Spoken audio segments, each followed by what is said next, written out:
우리는 이 33장의 말씀에서 이스라엘 백성이 출애굽부터 이 모압 이 평지까지 온 여정기에 대한 말씀을 우리가 함께 나눴습니다.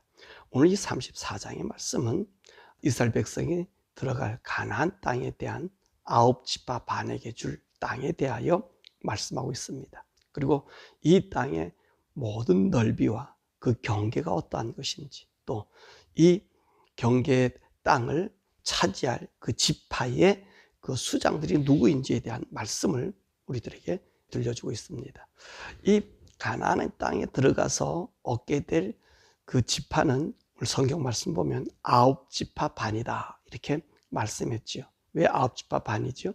우리는 이미도 32장의 말씀에서 르벤과 갓과 그리고 므낫셋의 반 지파가 이 요단강 동편에 아모리 땅의 그 족속을 멸하고 그리고 그 땅을 저들이 나누어 가졌습니다. 그래서 이들에게는 요단 동편에 이 두 지파 반이 므낫셋의 그 반 지파가 이제 땅을 차지했기 때문에 이 가나안 땅은 9지파 반이 그 땅을 가지게 되는 것입니다. 그래서 오늘 하나님께서 그 땅을 이제 말씀해 주시고 그 땅의 경계가 어떠한지에 대한 말씀을 해주고 계십니다. 사실 오늘 이 34장의 이 말씀은 하나님께서 가나안 땅의 그 경계를 얘기했잖아요. 어디서부터 어디까지 이렇게 경계를 얘기했지만 이 말씀은 이미도 우리 하나님께서 아브라함에게 약속하신 말씀입니다. 하나님께서 아브라함을 갈대아 우르에서 떠나서 가나안으로 가라 그랬습니다. 이 땅에 들어가라 그랬지요. 그래서 아브라함이 갈대아 우르에서 떠나서 하란에 머물다가 75세에 하나님께서 아브라함을 이 가나안 땅으로 인도하셨습니다. 그러면서 창세기 12장에 뭐라고 말씀하셨어요? 이 땅을 다 너에게 줄 것이다. 그렇게 약속하셨어요. 그리고 나서 13장에서 말씀해서 다시 하나님께서 말씀하셨죠. 그때는 어떤 일이 있었죠? 자기 조카 롯이 떠났기 때문에 그러면서 동서남북 이 땅을 다 너에게 줄 것이다. 그렇게 약속하셨습니다. 그리고 나셔서 하나님께서는 다시 창세기 15장에 아브람과 횃불 언약을 맺습니다.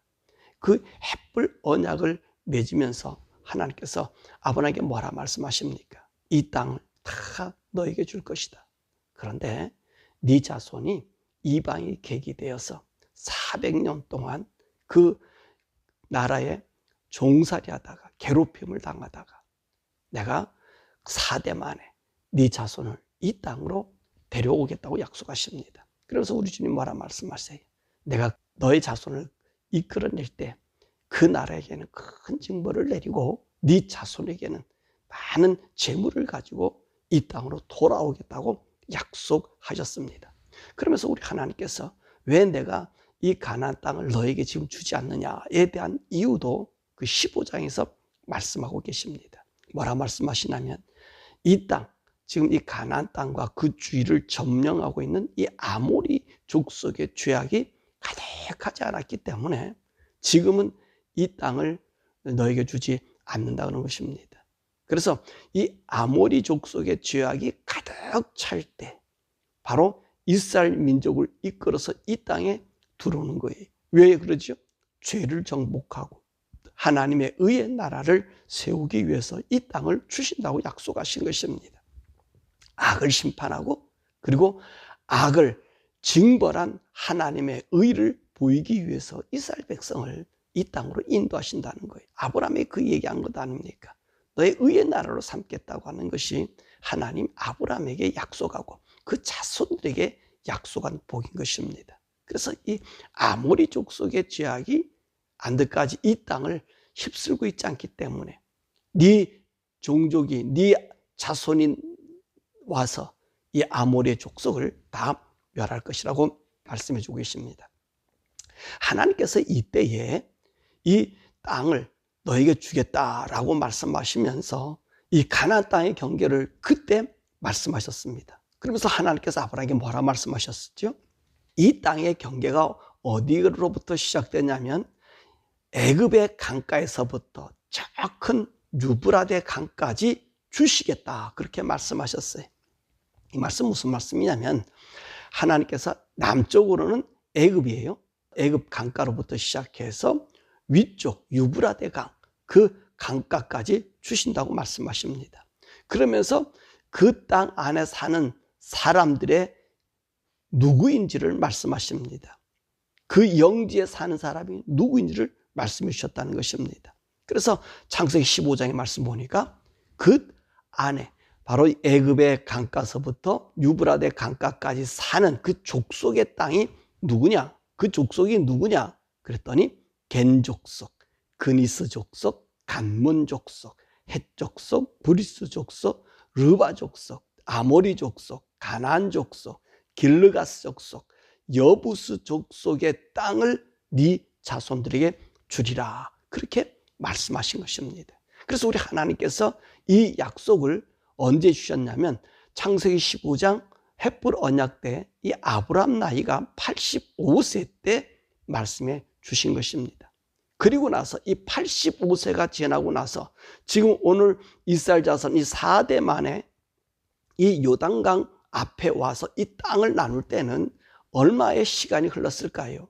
이것은요 680년이 지난 바로 그 시간이 지금 그 앞에 다다른 것입니다. 그 680년 지나고 난 그 시간에 우리 하나님께서 오늘 본문의 말씀 1절에서부터 12절에 이 땅의 경계에 대한 말씀을 하고 계신 것입니다. 가나안 땅에 들어가면 이 땅은 내가 너희 9지파 반에게 주는데 그 경계가 어떠하다라고 말씀해 주는 것이 오늘 1절에서 12절의 말씀이에요. 이 땅의 넓이가 언제 정하셨다고요? 하나님이 벌써 아브라함 때 680년 전에 683년 이 가나안 땅을 우리 하나님께 주시겠다고 그 땅의 넓이를 말했단 말입니다. 근데 오늘 다시 1절에서부터 12절의 말씀은 그 말씀을 우리 하나님이 다시 말씀해 주는 거예요. 그러면서 그 땅의 경계를 말씀하잖아요. 자, 에돔과 그 경계를 시작해서 사해 남쪽 가데스 바네아. 이 가데스 바네아가 어떤 곳이죠? 이스라엘 백성들에게 정탐꾼이 와서 이 가나안 땅으로 들어가는 바로 그 입구가 아닙니까? 네게부 그 입구가 아닙니까? 네게부는 남쪽이거든요. 그러니까 가나안 땅의 남쪽 이 가데스 바네아 거기서에서 또 애굽의 강가 아까 말씀드렸죠? 하나님께서 애굽의 강가에서부터 저 유브라데 강가까지 그래서 애굽의 강가 그를 경계로 해서 어디까지 가느냐? 저 대서양까지 대해라 그랬어요. 여기서는 대서양까지 이르게 됩니다. 그리고 이 대서양에서부터는요 북쪽으로 쭉 올라가서 호르산 이 호르산이 아론이 죽은 호르산이 아니라 저기 아셀과 납달리 지파가 이루는 끝에 경계 쪽에 있는 산을 이야기하고 계십니다. 그래서 그 아셀과 납달리 지파의 그 꼭대기 바로 호르산에서부터 함맛 족속의 땅을 지나서 그러니까 시리아의 경계인 하셀 에난까지 이르러. 하셀 에난은 어디냐면 므낫세 지파가 요단 동쪽의 땅을 차지했잖아요. 바로 그 경계를 하나님께서 말씀하고 계신 것입니다. 그래서 글로 내려와 가지고 이제 남쪽으로 이제 내려오는데 기네사렛 동쪽, 기네사렛 동쪽이라는 얘기는 여러분 잘 아시죠? 갈릴리 호수, 가를 게네사렛 호수다 그렇게 얘기하거든요. 바로 기네렛 동쪽 호수 그 요단강을 쭉 내려와서 지금 에돔 경계 사해 바로 여매라 그랬잖아요. 그까지 이른다고 주님이 말씀해 주신 거예요. 그러니까 생각해 보세요. 680년 전에 아브라함에게 말씀하셨던 그 영토의 땅을 우리 하나님께서 그 땅의 지명이 그 당시에 이렇게 나와 있으니까 그것을 이렇게 이야기해 주고 있는 것을 볼 수 있습니다. 그럼 하나님께서 무엇을 얘기하는 거예요? 이스라엘 백성들이 하시는 말씀은 이 모든 것은 내가 너에게로 주기로 작정하고 너희들을 선민으로 뽑은 하나님께서 이미도 정한 땅으로 너희가 들어가고 있음을 말씀해 주고 계신 것입니다. 그리고 나서 하나님께서는 그 땅의 경계를 말씀하시고 어디까지가 너희 영토다라고 말씀하시고 나서 13절에 말씀해 보니까 이 땅을 9지파 반에게 이제 나눠주라고 말씀하십니다. 그런데 어떻게 나눠주라고요? 이제 가서 제비를 뽑으라 그렇게 말씀하고 계십니다. 근데 왜 하나님께서 제비를 뽑으라고 말씀하셨을까요? 제비 뽑으라. 우리가 하나님 말씀에서도 우리가 볼 때 하나님 항상 어떤 일을 행하셨다 그랬어요? 제비 뽑는 일을 행했다 그랬어요. 하나님은요, 제비 뽑는 일을 좋아하셔요. 왜 제비를 뽑게 하시죠? 그 이유가 있어요. 제비 뽑는 것은요, 지난번에도 우리가 항상 얘기하지만 분파가 생기지 않아요. 그죠? 그리고 내가 누구를 좋아하고 이게 아니에요. 그 원하는 사람이 다 들어가서 하나님의 뜻에 맞게 하나님의 손에 일꾼으로 부름받는 그런 것이 제비 뽑기로 일꾼을 뽑는 거거든요. 근데 똑같은 지금 여기에 말씀을 우리 주님께서 해주는 거예요. 그 땅에 들어가면 너희들 제비를 뽑아라. 땅을 나눠서 제비를 뽑아라. 그때 우리 하나님께서 어떻게 말씀하셨어요? 그 땅의 크기와 사이즈를 정하셔서 이제 제비 뽑기에 주시잖아요. 그럼 왜 이 제비 뽑기 하였을까 하는 것입니다. 여러분, 제비 뽑기 하는 이유가 이들이요, 이제 가나안 땅에 들어갔다고 생각해 보십시다. 어떤 땅은 좋고 어떤 땅은 나쁠 것 아니에요. 그럼 그 땅을 서로 차지하겠다고 전 난리칠 것 아니겠습니까? 그럼 어떤 일이 생기죠? 자기들의 욕심에 차서 그 땅을 차지하려고 동족상잔의 비극이 일어날 수 있게 되는 것입니다. 그러니까 하나님께서는 아예 어떻게 하시죠? 제비를 뽑아서 그 땅을 정해주시는 거예요. 그래서 이 땅을 도저히 너희들이 넘보지 않고 이거 하나님이 우리에게 주신 약속의 땅이다. 우리 하나님 우리에게 정해주신 땅이다. 이렇게 이야기하는 거죠. 그럼 제비 뽑기 할 때 어떡하지? 이 땅에 분배하는 책임자를 선정했어요. 근데 이 책임자들이 누굽니까? 각 지파의 수장들을 뽑았고요. 더 나가서 이스라엘 나라 지도자로 지금 모세 다음으로 세운 사람이 누굽니까? 바로 여호수아. 그리고 이스라엘 나라의 제사장, 대제사장으로 세운 자가 누구죠? 엘라살. 바로 이들을 통해서 그 보는 앞에서 누가 이 제비를 뽑아주는 겁니까? 자기들이 뽑는 게 아니지요. 누가 뽑아요? 엘라살이 하나님 앞에 그 가슴에 우림과 둔빔을 가지고 하나님 앞에 물어보는 거예요. 어떻게 했으면 좋겠습니까? 그러면 하나님께서 그 족속에게 나타났을 때 하나님이 그 응답해 주시는 거예요. 그래서 그 영지를 얻게 만들었습니다.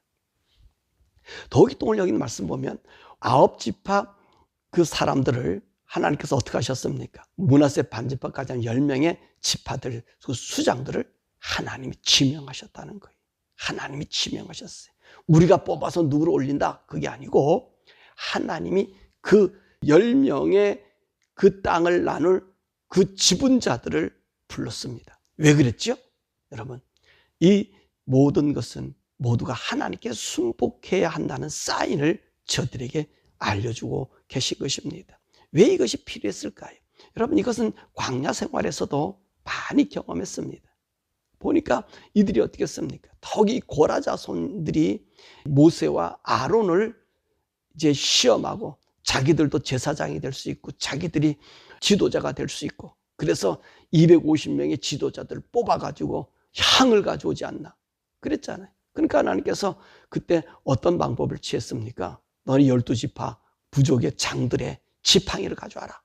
그리고 아론의 지팡이를 가져와라. 그래서 하나님께서 어떤 일을 행하셨어요? 아론의 지팡이에 살구꽃이 피게 하고 살구 열매를 맺게 하셨잖아요. 그리고 그 향로에다가는 너희들 가져온 불을 다 가져와라. 여호와께서 정한 자에게는 그 불이 내릴 것이다. 그랬잖아요. 근데 누구의 향에만 불이 피었었어요? 아론의 향에만 불이 피어진 거예요. 그 무엇을 얘기하냐면 이런 일들이 생겨진다는 것입니다. 그러니까 자기 의미적인 지도자를 뽑으면 여러분 왜 네가 가서 그 땅을 못 찾아왔냐? 네가 왜 그 땅을 안 했느냐? 이런 두각이 생기면 저들에게도 분쟁이 생길 수 있거든요. 그러니까 우리 하나님께서 어떻게 하셨어요? 지명하신 거예요. 왜요? 제비를 뽑는 것도 하나님이 지명해서 그 땅을 나눠주고 이 지명한 자가 그 땅에 들어가서 하나님의 일을 이루기 위해서 불러주신 것을 우리가 보게 되는 것입니다. 그래서 모든 혼란의 소지를 차단하려고 하신 것이 하나님의 마음이었던 것을 오늘 여기서 우리에게 보여주고 있는 것이지. 그래서 오늘 이 34장에 있는 말씀은 하나님의 약속하신 약속의 말씀이 이루어짐을 우리들에게 보여주고 계십니다. 그러니까 우리 인생의 삶은요, 하나님의 뜻을 따라 살아야 돼요. 제가 어제도 곰곰이 제 삶을 뒤돌아보면서 생각하고 오늘 아침에도 오면서 그 생각을 해본 거예요. 하나님께서 주신 마음이 있었는데 그 마음을 내가 어겼을 때 오는 어려움과 고통의 생각을 해보았어요. 그랬었구나. 하나님이 그렇게 하셨는데 나는 그걸 잊어버리고 그렇게 부탁하셨는데 그거를 버리고 내가 이렇게 했었구나. 이렇게 해서 이런 어려움이 왔었구나. 내가 나머지 삶을 하나님 말씀하신 그 말씀에 이제 경청해야 되겠다. 그런 생각을 한 거예요. 근데 우리 순간순간에 어떤 일이 생겨져요? 그것을 잊어버려요. 그리고 우리가 보는 대로, 우리 생각하는, 내가 판단한 대로 내 마음의 속에 있는 것 가지고 움직여버린다는 것입니다. 그럼 거기는 뭐가 있어요? 하나님의 뜻이 나타나는 것이 아니고 전부 자기 욕심이, 우리의 욕심이 그 안에 주장되어 있다는 말입니다. 내 욕심이 있으면 하나님은요 나타나지 않아요. 내 욕심대로 내버려둬요. 왜요? 우리 하나님은요 정말 신사적이신 분이잖아요. 하나님께서 이런 일들을 될 것이다 라고 알려주시면서 그것이 진행되는데 내가 고집부리면요 우리 하나님은 내버려 두셔요. 왜요?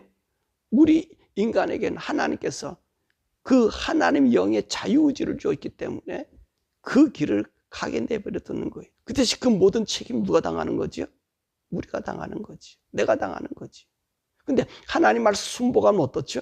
그런 고통스러운 일들이 없고 하나님의 뜻이 그 안에서 해처럼 빛나게 인도해 주신다는 말씀입니다. 이건 뭐 성공했다 안 했다 이거를 얘기하는 게 아니에요. 내가 큰 교회를 이루었다, 큰 사명을 그게 아니에요. 하나님과 나와의 대화 속에서 하나님의 뜻이 나를 통해서 보여지길 원하고 그분이 말씀해 주신 말씀이 나의 삶의 발걸음에 옮겨지는 것을 얘기하는 거예요. 우리가 얘기했잖아요. 우리 인생은 하나님 부름에 소명이 있어요. 그 소명은 이미도 우리 하나님께서 우리를 불러주셨을 때 갈 길을 정해준 거예요. 오늘 이스라엘 백성들이 땅 분배하는 것도 어떤 것입니까? 이미도 하나님께서 아브라함에게 약속해 준 것을 이루어 나가는 거거든요. 그것을 그 후손들이 지금 보는 거거든요. 그러니까 그것을 우리 주님께서 소명으로 모든 사람에게 주었어요. 근데 이 소명을 잘못 알고 나의 욕망으로 채우려고 그러면 어떤 일이 생기죠? 이게 트러블이 생기는 거예요. 문제가 생기는 거예요. 하나님 뜻이 굽어지는 거예요. 그러니까 우리 하나님께서 오늘 이 땅을 분배하면서도 하나님 뜻이 무엇인가를 보여주는 거예요. 그게 680년 아닙니까? 680년에 아브라함에게 했던 그 이야기를 지금 여기에서 똑같이 말씀해 주시면서 주님은 이들에게 무엇을 말씀해 주고 계시는 거예요? 하나님은 살아계신 하나님이시고 하나님은 너희들 주관하시는 하나님이시고 너의 뜻에 너희들을 하나님의 사명을 주어서 하나님의 의를 나타나게 하는 거예요. 그리고 오늘 하나님께서 무엇을 정복하는 거예요? 이 하나님의 백성을 통해서 아모리인들의 죄악의 관영함을 제거해버리고 악을 제거해버리고 하나님의 의가 이들을 통해서 나타나기를 원한다는 것입니다. 그것이 바로 우리 성도들의 삶인 거예요.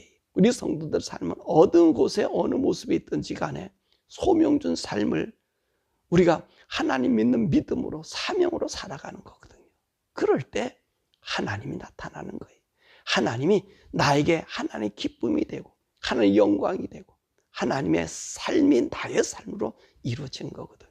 바로 오늘 하나님께서 이 교훈을 통해서 우리에게 말씀해 주는 거예요. 여러분의 인생살이 삼삼 하나님 분명히 순간순간 말씀해 주십니다. 그럴 때요 내 생각이 안 맞고 내 뜻에 안 맞아도요 미련하게 가세요. 그러면 어떤 일이 생기냐? 나에게 행복이 찾아와요. 나에게 기쁨이 와요. 그 일이 성취하고 안 하고 그거 떠나서 하나님이 나를 주장하고 있는 무한한 감격 속에 빠져들어갈 수 있어요. 저와 여러분들이 그 감격을 체험하는 자들 되길 바라고 오늘도 이 땅 나눠주는 것 하나님은요 시관하시는 분이 아니에요. 말씀하시는 것을 변개하시는 분이 아니에요. 그렇잖아. 아브라함에게 얘기했어요. 그때 아브라함이요 85세 때는 이스마엘도 낳지 않았어요. 아무런 자식이 없을 때 네 자손이 4대 그리고 이방의 계기에 400년 동안 있다가 이 땅에 다시 돌아올 것이다. 근데 보세요. 언제 지금 680년 이때 지금 돌아오고 있잖아요. 우리 하나님은 변개하신 분이 아니셔요. 그 말을 이루시는 분이. 여러분과 약속을 맺은 그 일은 하나님이 이루십니다. 여러분이 이루시는 게 아니에요. 하나님이 이루시. 하나님의 뜻에 맡기고 하나님 안에서 걸어가는 저와 여러분이 되어서 이 땅 살아가는 동안에 작은 우리들이지만 하나님이 나를 사용하시고 나와 함께하는 것을 만인에게 보여주는 그 믿음의 아름다운 결과를 맺는 저와 여러분 되기를 주님의 이름으로 축원합니다. 우리 시간에 함께 기도하죠. 하나님은 우리에게 정해준 정함의 길이 있습니다. 그때는 아무것도 보이지 않아요. 아브라함이 자식 아무도 없었습니다. 그의 나이가 85세고요. 사라 나이가 75세 때예요. 자식도 없었잖아요. 그래서 그 다음에 86세에 누구 낳죠? 이스마엘 낳잖아요. 그래도 하나님 그 이스마엘이 아브라함의 아들이 아니라 그래서 사라가 난 아들이라 돼야 된다 그랬어요. 근데 사라가 또 얼마나 더 기다려요? 그것을 15년을 더 기다려서 이삭을 낳아요. 그러니까 지금 하나님이 이 땅을 주겠다 약속할 때는 전혀 이들이 꿈을 꿀 수도 없었던 때잖아요. 근데 하나님이 보세요. 680년이 지난 그때에 이스라엘 나라 사람들이 얼마나 많았어요. 사라가 난 아들이 여러분 그 자손이 적어도 200만 명이 됐다는 거예요. 이건 도저히 이룰 수 없는 일이잖아요. 그러니까 우리가 하는 게 아니지. 하나님 하는 거지. 너 시간이 기다리고 하나님 뜻을 분별하여 항상 하나님 뜻에 순복하는 자가 되게 하옵소서. 내 눈의 판단과 내 눈의 지각과 우리 인생의 이 환경의 경험이 아니라 하나님 말씀에 바보처럼 순종하는 자가 되어 하나님의 의가 우리를 통해서 나타나며 하나님 기쁨이 되는 우리들 되게 해달라고 우리 주 앞으로 가게 기도하죠.